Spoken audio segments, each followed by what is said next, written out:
We're going to start with vocabulary development when talking about just general reading comprehension. We know that even if a child can read a word, can decode a word, break down the word, if they don't know the meaning of the word, they're going to have a difficult time comprehending what they're reading.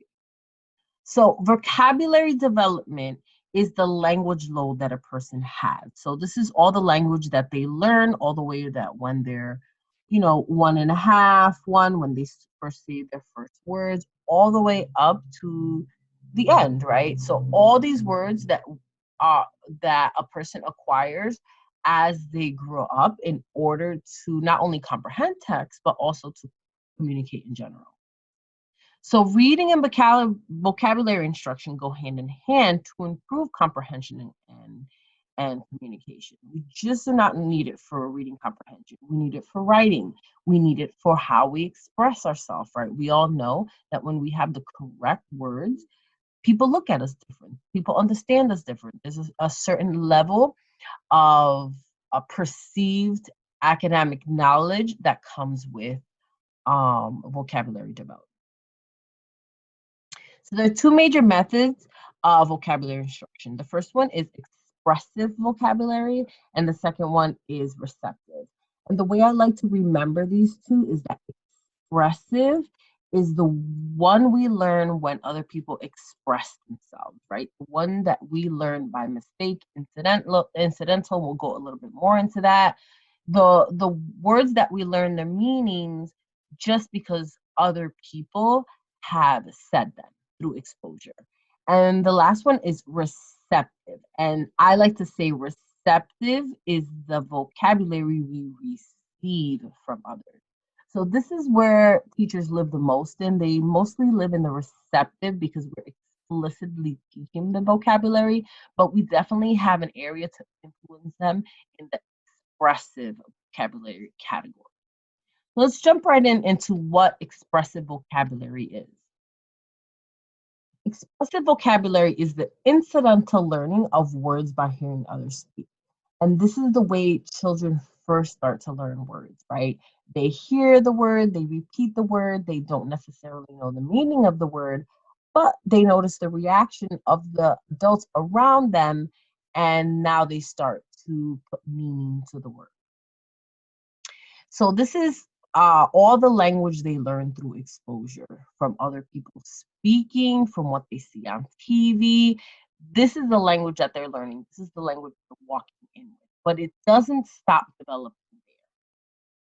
The way us teachers can help that, and this goes at any grade level, honestly, is to use advanced and mature language. It is perfectly okay for you to have a kindergarten class, and I'm going to go even higher, third, fourth grade class, where you're using sophisticated language. Of course, you're going to have to explain to them what some of those words mean, but especially in the younger age, that seed is planted. When you use them, when you expose them to sophisticated and mature language, they will be able to recall those words once again when they get to a grade level where they're actually using that language. So we do want to encourage mature and sophisticated language. And this happens through read alouds. This class happens through class meeting, like in our school morning meeting. And sometimes we talk about pretty heavy things, or sometimes we just talk about the world around us. And the world around us is not made for a 5-year-old. It's made for adults. And sometimes we do have to use sophisticated language, always teaching them a little bit about what that word means. And also through brainstorm. Like a lot of these kids come with very different levels of knowledge. Some of them have older siblings. Some of them are exposed only to adults. Some of them like watching documentaries on TV. I know I was that child, very early age, just watching them. And so I developed a pretty big vocabulary word even before I learned how to decode. And to be honest, I never learned how to decode. Everything that I learned was through sight. Okay, there's within this expressive language, right, this incidental way of learning, this by mistake, just by listening, we have also developed other methods of determining the definition of words. So other methods to build our vocabulary. We touched on some of these during word analysis, but I'm going to show you all of them. The first one is the one we're all too familiar with, it's context clues. I mean, I still use it to this day. Don't necessarily know what the word might be, but if I read the words around, I will. We have semantic clues and we have morphemic clues. So context clues is determining the meaning of words through the words or the sentence structure. So we have just like reading the sentence, oh, that's what that means. So that must be this because the rest of the sentence is talking about this. That just automatically goes on in our brains, and children actually develop this automatically. Then we have semantic clues, and it's language learned through exposures. Also, semantic clues is another way of like looking at a sentence or looking at a word and kind of breaking that up, which goes hand in hand with what morphemic clues are. Remember, the word morphemic is parts, right? A morpheme is the smallest part of a word that has meaning. And this is the world of prefix, suffix, root words, familiar words within this big word that sometimes a child or us as adults, we look at a word, we are like, what does this word mean? Oh, look, there's a word in there that I recognize that it has to do with that, I guess. And the child also goes through the same process, trying to get meaning from this word. So believe it or not, there's only 20 prefix and suffix, and they totally make 3,000 words, right? And then we have the Greek and Latin root words.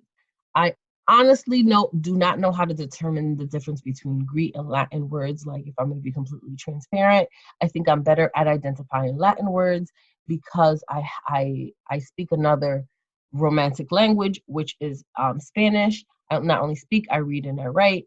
So I probably have a better hold of Latin words, but nonetheless, we use both Greek and Latin words. But all these methods, this expressive method, the content clues, the morphemic clues, the semantic clues, all of these only make up 3 to 15% of the words we learn, right? We have to learn all the other words in another way. And this brings us to the receptive vocabulary. A receptive vocabulary is the vocabulary we receive, right? Remember, like, that receptive is the one we receive.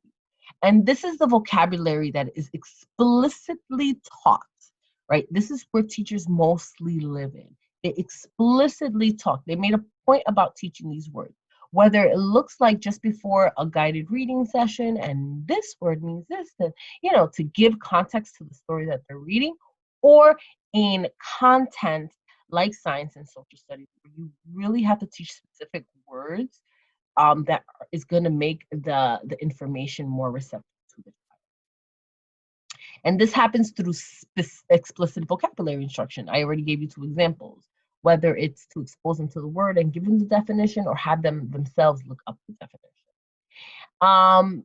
Experts say that students should be learning 3 new words a day in order to fully develop their vocabulary.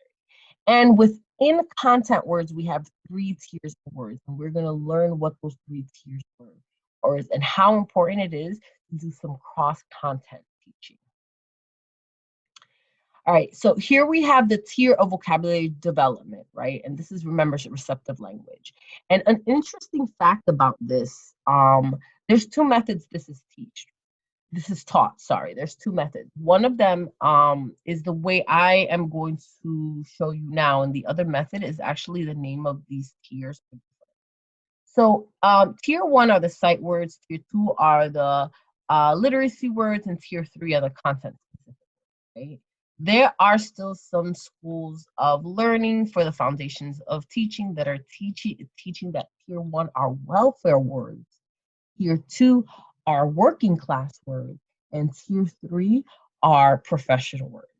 And so I decided that I was going to go with this school of teaching because this one shows more equity, right? Social, economic, racial, all equities. Because calling it the welfare tier, the working class tier, and the professional tier is in other words, saying that if you do not come from a certain social economic status, well, you're less exposed to these. It is our job to break through these barriers, right? To cut these gaps, especially within literacy with our children. So I want to use this school of thought where we're calling tier 1 the sight words, tier words literacy words, or tier 3 the content specific. You can do your own research. You will notice that this is referred in different ways depending. What I've noticed is what professor or what instructor is teaching this material. Okay, so let's jump into it. Tier 1 words are the sight words. And remember, another word for sight words are high frequency words. So we have high frequency words that have one meaning and high frequency words that sometimes have two meanings. Nonetheless, they're the very most basic vocabulary, and it's about 8,000 words. Then we have the literacy words. And this is where most of the words that we learn as children live, right? And this is language around content. There's about 7,000 words, and these convey emotions, mood, meaning, tone, and description. So this is when we tell a child, if the child says, my dog is nice, great. So how can you change the word nice to another word? My dog is lovable because he licks me in admiration, right? Yes, that's an extreme form of adapting my dog is nice, but nonetheless, it shows how just with the use of some literacy words, it really expands. It gives a picture, it describes a little bit more and makes that sentence juicy, right? And so we definitely, in everything we do, want to encourage a child's development of literacy words. Definitely going to make their language richer and their comprehension richer. And then we have tier, which is the content specific words. And content specific words are those words that are connected to the subject the child is learning. So in elementary, you have social studies, science, math. I'm not going to say ELA specific words because those are literacy words, right? They fall within that world. But we can certainly find English language specific content words that they should learn, such as I'm thinking maybe paragraph or expository text, those type of words that fit really well into just the ELA. But the reality is that words do float within context. So it's important that we give rich tier 3 or content specific instruction. Because sometimes we have words in social studies that blend into science and math and ELA. And the more exposure we have as teachers of either one content or our context, the more connections a child can make with all these subjects. So again, these are the 3 tiers: sight words, which is 8,000 words; literacy words, which is 7,000, and all these are an explicit instruction. And then we have tier 3, very content specific words.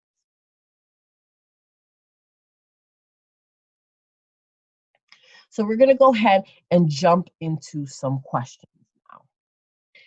So let's read. Before beginning a new content area passage, so already I'm hearing the word content. And right off the bat, I know that content words are tier 3 words. A 4th grade teacher, remember, it's important to identify the grade because then you know what you're expecting from a 4th grader. What are you expecting from an 8, 9-year-old versus what are you expecting from a 2nd grader, which is a younger child? A 4th grade teacher asks students to think of words related to the topic or text. The teacher writes the words on the board and then asks the students to just suggest ways to group the words based on the meaningful connection. The teacher also encourages them to explain their reasons for grouping particular words. This series of activity is likely to promote the students' reading development primary. So they love throwing questions like that are very wordy. The only thing I'm going to pull out of this is that there's a new content area before, meaning we haven't even started reading this, and words, right?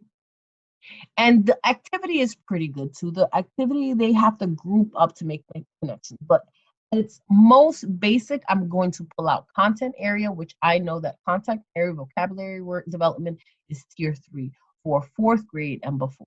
So let's look at the choices. Expand and reinforce their expressive and receptive vocabularies related to the text topic. Well, we know that expressive is the one that they have learned through exposure, right? And receptive is the one that they have learned from us.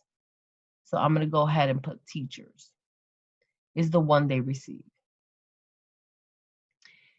Oh, forgot my A here. So basically what this is saying is to extend, so to reinforce and develop the language that they learn and the language they will learn to this topic.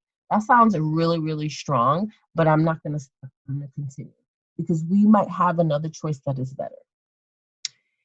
Infer the meaning of new vocabulary based on word deviations. Okay, so word deviations is when I add either prefix or suffix to change the word, but it still has the base word has still the main meaning. Well, you know, she did not say that you are taking one word and like finding all the words that you can make with one word, right? Remember, there was a question, I believe, in the video of word analysis where we had the word app and the kids brainstorm all the words. That looks a little bit like that. And that's not what we're asking here. So I'm going to go ahead and X that out. Strengthen and extend their understanding of overall structure of the text. I know this is absolutely wrong because this is not even asking about words.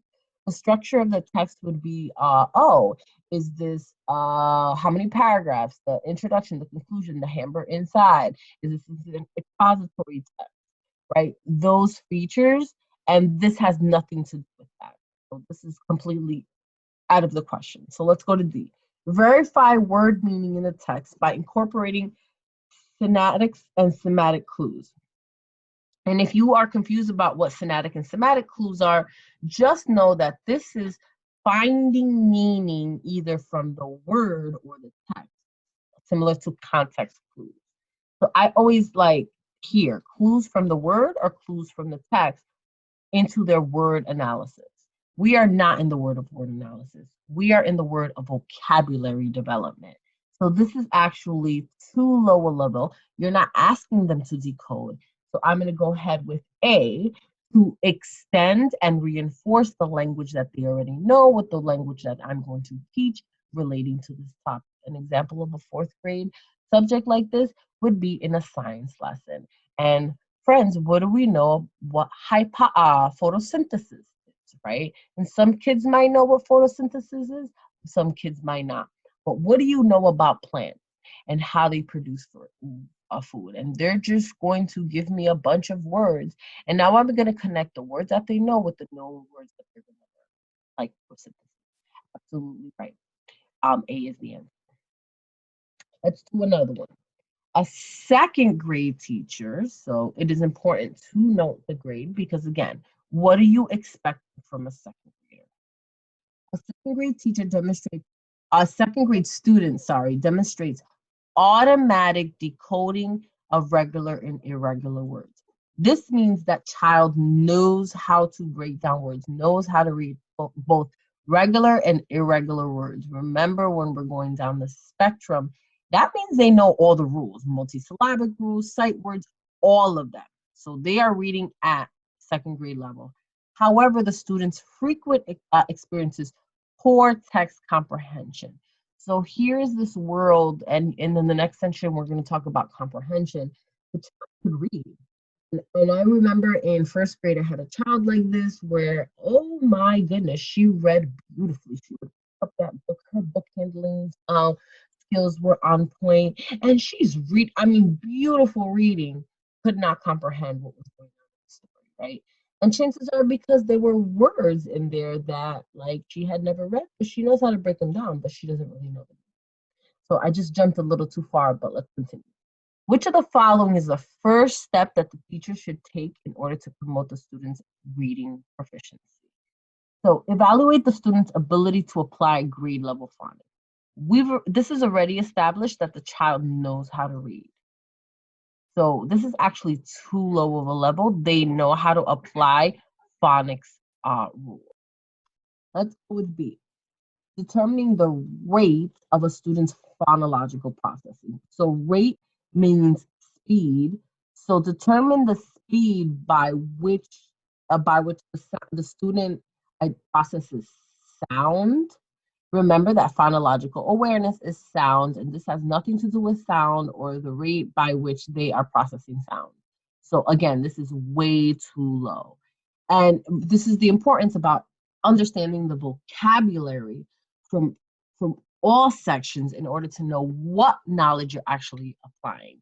And funny, this is what we're talking about vocabulary right now, right? Knowing your words, what they mean. Evaluating the degree to which the student is using synthetic clues. So this could be a maybe because I mean, are you using clues within the text or within the word to figure this out? Let's see what else we have. Determine the extent of a student's vocabulary knowledge.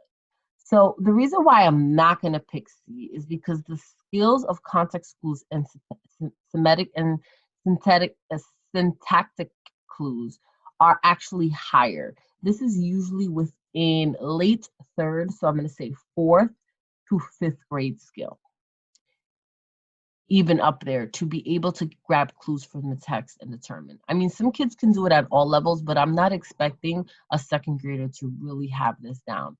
So I'm going to go ahead with the determine the extent of the child's vocabulary knowledge. Again, they're able to read beautifully and read these big words and apply the decoding rules, but they don't actually know what the words mean.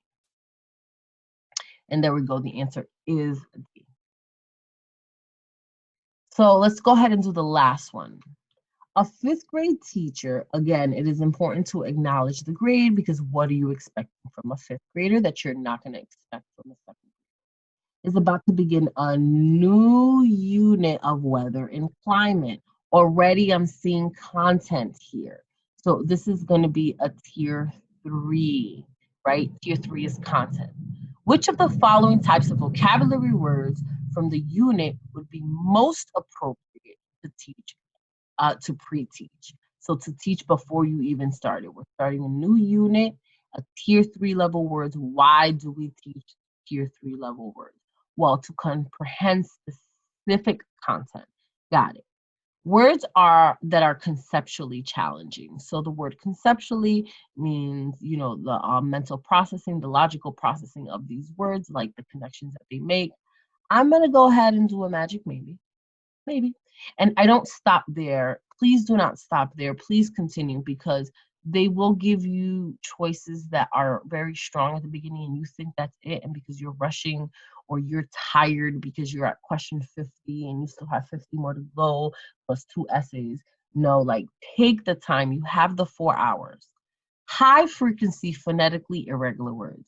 Another word for a high frequency is sight words that are phonetically irregular. So I'm not talking about sight words, and these are the ones where the spelling is weird, but the child just needs to learn the sight word. This is too low. Multi-syllable words. Are we expecting fifth graders to identify multi-syllable words? Like fifth graders should already know how to identify multi-syllable words. They should know that happy has 2 and elephant has 3, right? And so this is also way too low. If we're talking about a first grader, maybe, but not a fifth grader. High frequency word, remember another word for high frequency is sight words with multiple meanings. Well, because it's multiple meanings, we still have sight words. Fifth graders do not need to know sight words. Fifth graders need explicit instruction of like words that are hard to comprehend because they've never had it. So words that are conceptually challenging is definitely needed. So once again, I want to review the 2 methods of vocabulary instruction. We have the expressive vocabulary, the one that they get through other people expressing themselves, talking, right? And the receptive vocabulary. So that is the one that they receive direct instruction from. The next unit is reading comprehension, and now we're going to put together when a child knows how to decode, You give them that pre-teaching of vocabulary. Let's see if they're able to actually comprehend and the different levels of comprehension of text.